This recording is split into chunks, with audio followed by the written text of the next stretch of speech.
సంవత్సరాల అనుభవం ఆంధ్ర, తెలంగాణ, కర్ణాటక, తమిళనాడులో లక్షల మంది నమ్మకమైన కస్టమర్ల సంతోషాలకు నిలయమైన మీ నివాసానికి అందమైన చిరునామా. అదే కొంచెం భయం ఉంటది కదా, భయం ఉంటది, బాధని ఎన్ని పక్కన పెడితే భయం ఉంటది కదా అసలు. అమ్మో ఇంక ఉనికి చాటుకోలేమేమో వీళ్ళ కూటమితో మళ్ళీ రేపు 2029కి వస్తే చేస్తే పరిస్థితి కూడా. ఈ రోజున అలా అనుకునేటట్టయితే నాకు తెలుసుండగా మీరు బాగా రికార్డ్స్ టీవీలో కానీ వీడియోలు కానీ ఏదైనా చూసుకోండి. 2019 ఎన్నికలు అయిన తర్వాత మళ్ళా మా రాజమండ్రిలో బహుశా 2022లోనో ఎప్పుడో 3 సంవత్సరాల తర్వాత తెలుగుదేశం పార్టీ వాళ్ళు మహానాడు కండక్ట్ చేసేంత వరకు కూడా ఒక్క తెలుగుదేశం పార్టీ కార్యకర్త రోడ్డు మీద రాలే. కానీ ఈ రోజున 11 స్థానాలని చెప్తున్నటువంటి వ్యక్తులందరూ గమనించాల్సింది ఏంటంటే, మేము ఓడిపోయినా ఎవరు పారిపోకుండా గట్టిగా నిలదొక్కుని ఈ సంవత్సరంలో దగ్గరగా నెలకొక కార్యక్రమం చొప్పున రోడ్డెక్కి పనిచేస్తూ ఉన్నారు. వైసీపీ కార్యకర్తలందరూ కేసులు పెడుతున్నారు, భయపెడుతున్నారు, బెదిరిస్తున్నారు. ఎవ్వరు ఒక్క అడుగు కూడా వెనక్కి వేయకుండా వచ్చి ముందు నుంచుంటున్నారు. అంటే ఒకటే చిన్న మాటనా, భయం వేయట్లేదా? అదే చెప్తానా. 1 by 1 ప్రచారం చేశాడు. ఎంతో ఇష్టమైన మిథున్ గారిని కూడా నిన్న కటకటాలు లెక్క పెట్టే విధంగా ఏదైతే ఇదంతా ఆటలో సహజం ఉన్నాయి. ఇంకా ఇప్పుడు ఆటకు మీరు సిద్ధమైపోయారు అనమాట. అయితే అదే చెప్దాం అనుకుంటున్నాను మీకు. ఇప్పుడు వాళ్ళు భయపెడతారు అని చెప్పి ముందు నుంచి చెప్తా ఉన్నప్పుడు ఇంకా ప్రిపేర్ అయిపోయాక ఇంకా మాకు భయం ఉంటుందన్నా. రెడ్ బుక్లో ఈ వీళ్ళ పేర్లు ఉన్నాయి ఇది అని చెప్తున్నారు.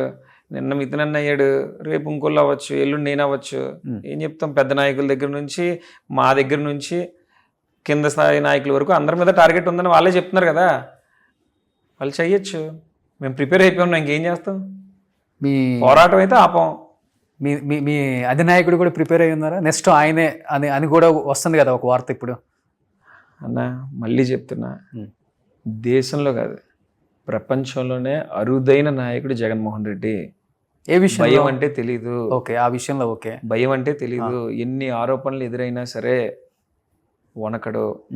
ఎటువంటి పరిస్థితులు అతనికి ఎదురవుతున్నా సరే బెదరడు.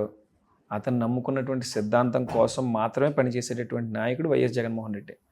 అతను ఒకటి నమ్మాడు అని అంటే అది జరిగి తీరాల్సిందే. ఓకే, అతని ప్రాణాలను కూడా లెక్క చేసే మనిషి కాదన్నా. అతను ఎవరికి భయపడ్డు. అతను తన తండ్రి ఆశయ సాధన కోసం మాత్రమే రాజకీయాల్లోకి వచ్చాడు. దానికోసం ఎంతైనా ఫైట్ చేస్తాడు అతను.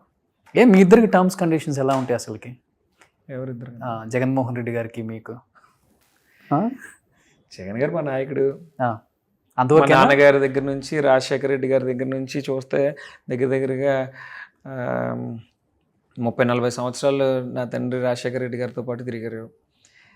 ఆయన కూడా ఒక తండ్రి స్థానంలో ఉండి నా తండ్రి అనారోగ్యం పాలైనప్పటికీ కూడా ఆయనకి మంత్రి పదవి కొనసాగించారు. అంత గొప్ప అనుబంధం ఉంది వాళ్ళిద్దరికి.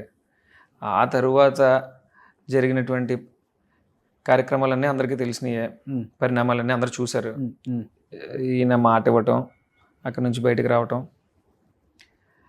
కాంగ్రెస్ పార్టీని వీడి బయటకు రావటం, ఆయనతో పాటు మళ్ళీ ఇంకో సెకండ్ థాట్ లేకుండా మా కుటుంబం దూకేసాం అంతే. ఇంకా ఓకే, ఆ రోజు కాంగ్రెస్ పార్టీ అధికారంలో ఉంది, ఇంకో 5 సంవత్సరాలు కాంగ్రెస్ పార్టీ అధికారంలో ఉంటుందని తెలిసే మేము వెళ్ళిపోయాం. అధికారంలో ఉన్న ఎమ్మెల్యేలు, మంత్రులే జగన్మోహన్ రెడ్డి గారిని కలవటానికి చాలా ఇబ్బందులు పడతారు, నానా అవస్థలు పడాల్సి వస్తుంది అని అంటుంటారు. అలాంటిది జక్కంపూడి ఫ్యామిలీ ఎప్పుడు కావాలంటే అప్పుడు అపాయింట్మెంట్ దొరుకుతుంది, ఏది కావాలంటే ధైర్యంగా చెప్పే ఆ చనువు ఉంటుంది. అంటే సేమ్ ఆయన మైండ్ సెట్ మీ మైండ్ సెట్ బాగా షింక్ అయిందా? లేకపోతే వాస్తవంగా జగన్ అన్నని నేను చాలా తక్కువ సందర్భాల్లో కలుస్తుంటానన్న, ఎక్కువ కలవను ఆయన్ని. కలిస్తే నిజంగా మీరు అన్నట్టుగానే మనం ఓన్లీ నెగిటివ్సే చెప్తాం, ఎక్కువ పాజిటివ్స్ చెప్పను. నేను భజన చేయలేను. ఓకే, రాదు కూడా. ఓకే, నేనైనా అన్నయ్య అయినా అమ్మైనా ఎవరైనా కలిసినప్పుడు మ్యాక్సిమం ఆయనకి పార్టీకి సంబంధించినటువంటి నెగిటివ్సే చెప్తాం. మీరు అన్నట్టుగా నిజంగా అందరికీ అంత చనువు కూడా ఇవ్వకపోయి ఉండొచ్చు జగన్మోహన్ రెడ్డి గారు. మమ్మల్ని మాత్రం కుటుంబ సభ్యుల్లో ఎప్పుడు చూసుకుంటాడు కాబట్టి మేము చెప్పిన దాని వరకు ఖచ్చితంగా వింటాడు, దాని మీద ఎంతో కొంత స్పందించడానికి ప్రయత్నిస్తాడు. సుమన్ టీవీలో మీ పర్సనల్ అండ్ బిజినెస్ ప్రమోషన్స్ కోసం కింది నెంబర్కి కాంటాక్ట్ చేయండి.